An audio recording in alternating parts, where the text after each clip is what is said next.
กินเขา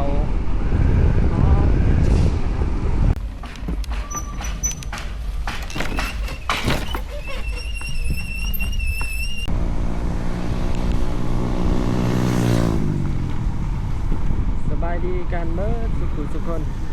ตอนนี้เราอยู่ที่เส้นทางไปดงคำสางเนาะเขตบ้านเสียงดาหนาห้องงานหนาจะแม่นห้องงานเกิดเนาะ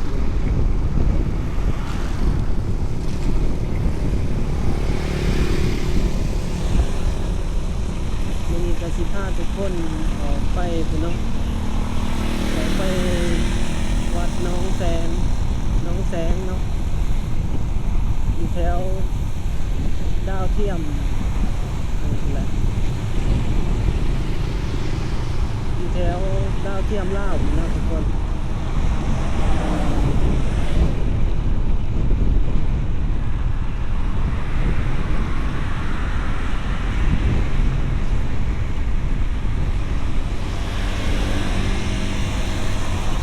ต้นแหละทุกคนบริมาทางนี้เลยถ่ายบรรยากาศให้ทุกคนเลยลงกันนะ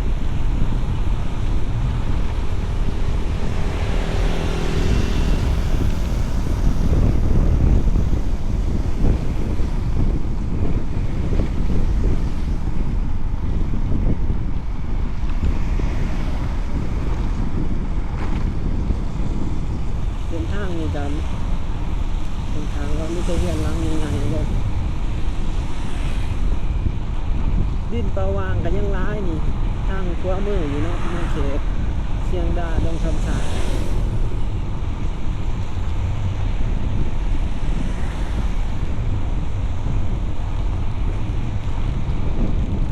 เขาก็ขี่ออกไปทางน้องให้เนาะเดี่ยวตัวอยู่ในคำสาจะเป็นวิทยาลัยการเงิน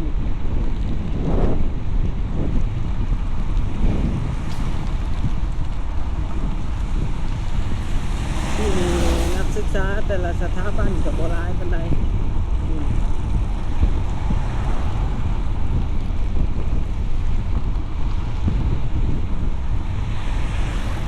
การศึกษาที่ยังคือเนี่ยก็สิเป็นระดับมัธยมเนาะม.ต้นม.ปลายนี่ก็คือว่านี่มีนักเรียนหลายอยู่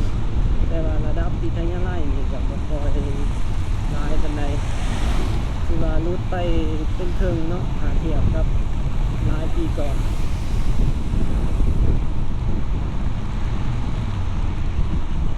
ตอนนี้เฮาฮอดที่เขตตรงคำสั่งเนาะ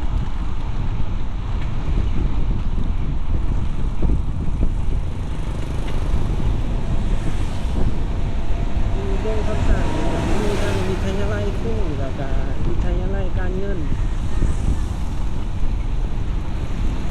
คือสายมือเฮานี่ก็สิเป็นวิทยาลัยครูตรงคำสั่ง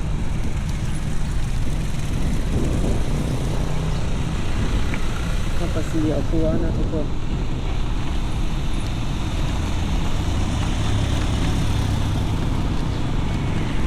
อยู่นี่ก็มีอาหารเบียร์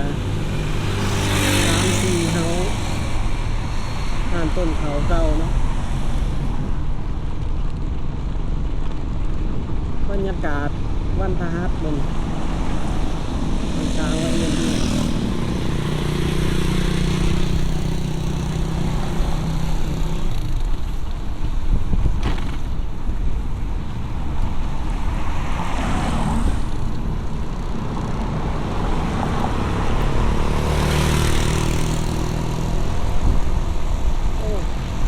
ดินนี่เขาจะมีการก่อสร้างแล้วเนาะเรียนตลาดเนี่ยคือแบบสไตล์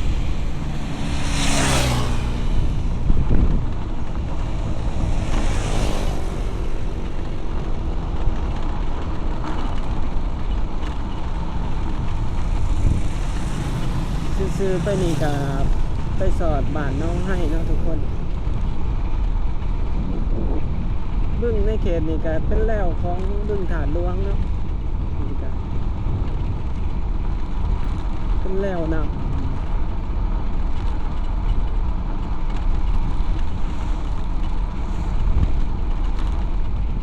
โอ้อยู่นี่เขาจะหาปลาตึกสะดุ้ง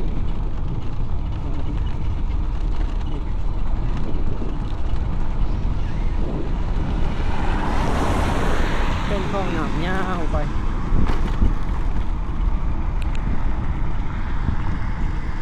เส้นนี้ก็บ่ค่อยได้ถ่ายให้ทุกคนได้เบิ่งเนาะก็ได้มากก็สิถ่ายยาวๆไปออกไปทางเนาะ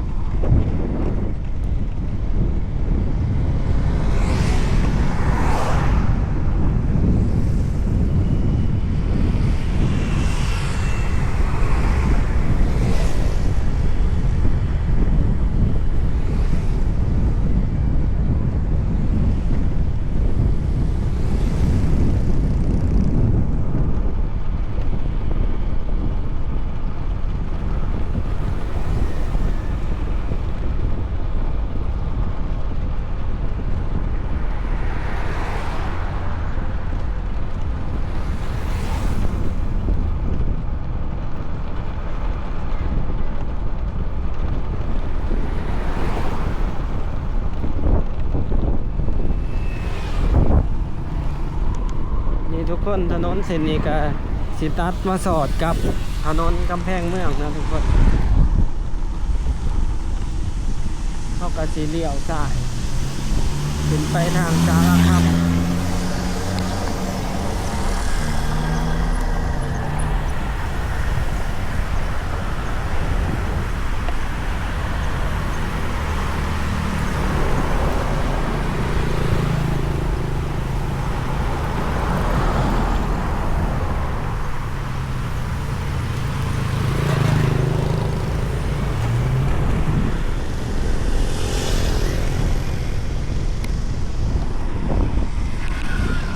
เขตนี้ก็สิเป็นบ้านน้องให้เนาะ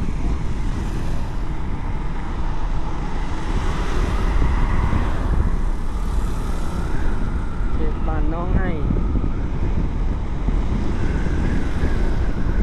เส้นทางถนนกำแพงเมืองเส้นนี้ก็สิออกไปท่าเรือเนาะไปสอดไปตัดกันกับถนนท่าเรือ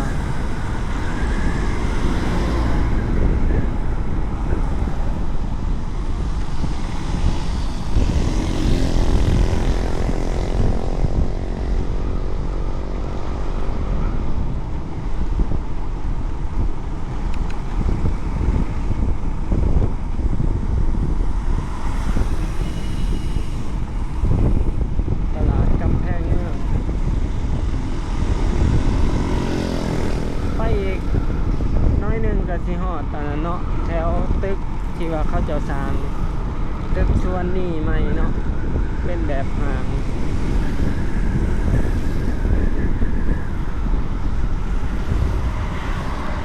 ชวนนี่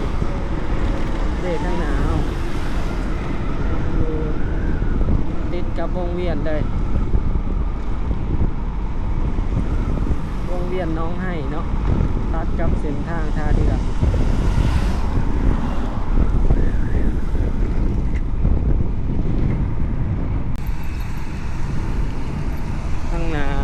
สายมือเท่านี้เนาะ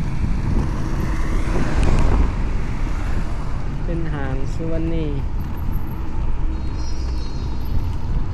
ติดกับประตูกำแพงเมืองเก่ายังบ่ทันเปิดแต่นี่แต่ว่าเขาจะเฮ็ดใหญ่นะใหญ่เลยเด้น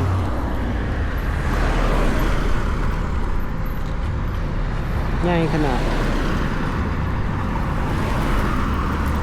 เป็นแบบหางเนาะสุวรรณีก็สิถือว่าเป็นบริษัทอันดับหนึ่งขายเรื่องวัสดุก่อสร้างต่างๆ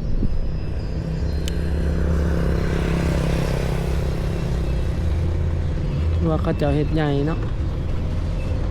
เดี๋ยวเฮาก็สิเลี้ยวซ้ายขึ้นไปทางถนนท่าเรือทุกคนสิออกไปวัดหนองแสง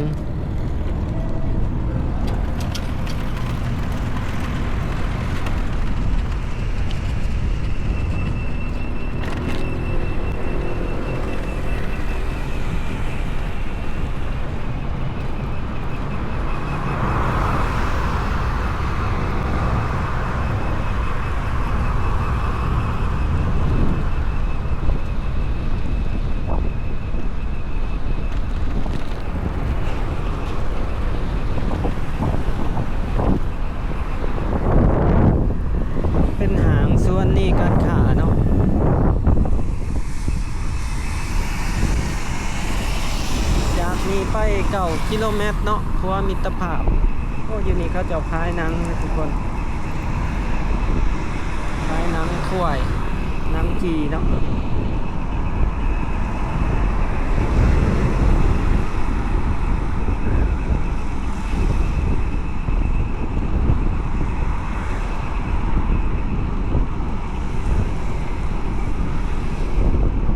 แล้วจังสิพาทุกคนไปเบิ่งอยู่วัดน้องแสงเนาะว่าปัจจุบันนี้เขาจะก่อสร้างแล้วหรือบ่พญานาคใหญ่เนาะที่เขาจะก่อสร้างกันทีนี้ก็ถือโอกาสสิไปไหว้แล้วก็พาทุกคนเบิ่งเลย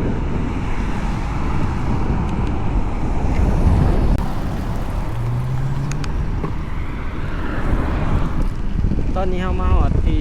หน้าโรงงานเบียร์ลาวทุกคนเป็นโรงงานใหญ่ที่สุดในลาวเนาะมานี่โอ้ได้กินเขาอ๋อ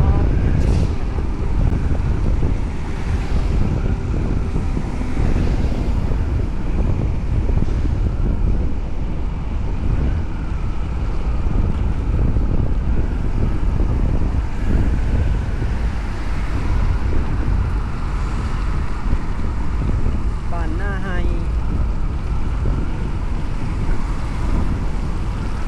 บ้านหน้าไฮต่อกับสารคามเนาะโรงงานเบียร์โอ้เขาอยู่นี่เริ่มเกี่ยวแล้วทุกคนหอมแต่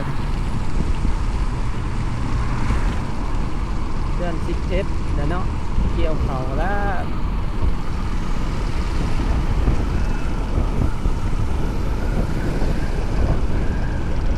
เดี๋ยวไปเบิ่งกันอยู่ทางเขาวัดเนาะตอนนี้ครับก็ฮอดทางเขาวัดน้องแสงเลยทุกคนทางกับอันนี้เนาะทางกับทางเขาของสถานีดาวเทียมลาวนี่มาเท่านี้ก็ถือว่าถนนเส้นนี้แล้วเนาะทุกคน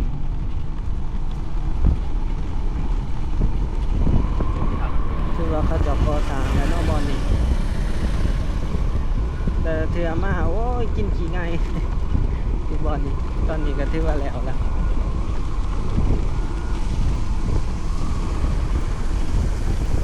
แต่ว่าก็ยังบ่ทันแล้วสมบูรณ์เนาะยังบ่ทันใส่ไฟเยี่ยงทางกับที่เส้น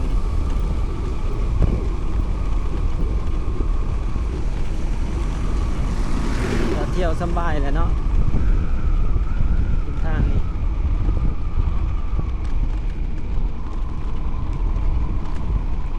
เอาตัดสีเลี้ยวซ้ายเข้าไปเนาะไปวัดโอ้เส้นทางเขาวัดเพิ่นก็เฮ็ดใหม่เขาไปเบิ่งอ่ะเดี๋ยวบ่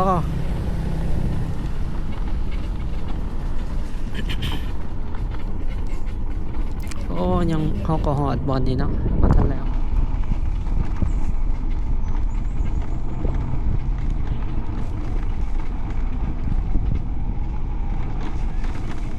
โอ้นี่เด็ก800 เมตรหอดวัดโอ้ตอนนี้เส้นทางกับเทคอนกรีตเข้ามาเลย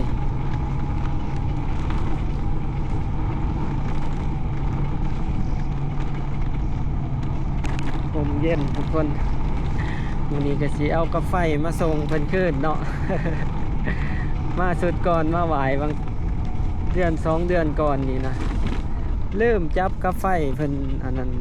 ใส่ท้องส่งแล้วก็ลืมเลยโอ้น้ำคลองขึ้นวะนี่สูงแถวโอ้ตอนนี้เพิ่นก็เฮ็ดอันนั้นขอกฝากรถนะบรรยากาศลมเย็นดีขนาดก็มีบ่อนั่งชมวิวคักคุณเนาะทางหน้าเฮาก็เป็นสถานีดาวเทียมลาว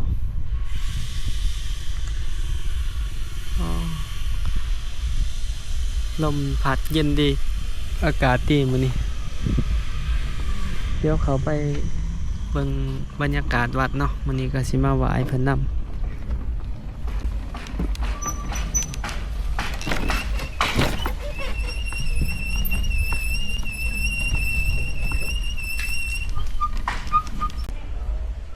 6-7 คน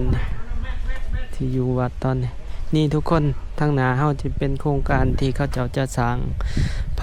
พญานาคใหญ่เนาะพญานาคที่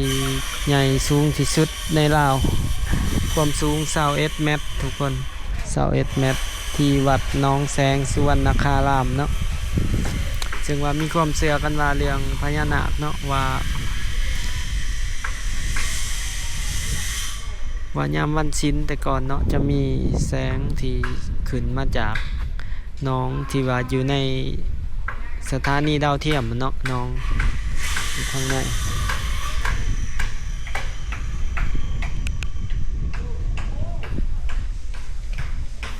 เราสิเข้าไปไหว้ก่อนทุกคน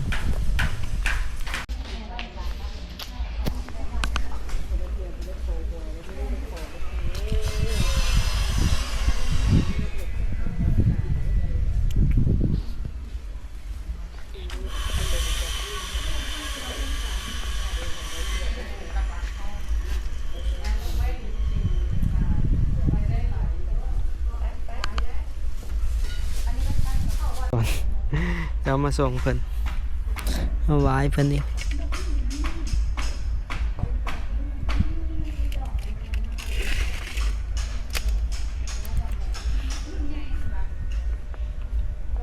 ไปไหว้เพิ่นเนาะเพื่อเป็นสิริมงคลเขาจะเฮ็ดหลังคาใหม่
กำลังก่อสร้างพญานาคใหญ่สูง21 เมตรเนาะที่วัดหนองแสงสุวรรณคารามก็สิมีอยู่ประมาณนี้เด้อทุกคนสำหรับในคลิปนี้ถ้าผู้ใดมักหรืออยากสนับสนุนกันก็อย่าลืมกดไลค์กดแชร์กันคือเก่าทุกคนตอนนี้บ่าวแม่นไส้ก็ต้องขอกล่าวคำว่าขอบใจแล้วก็สบายดี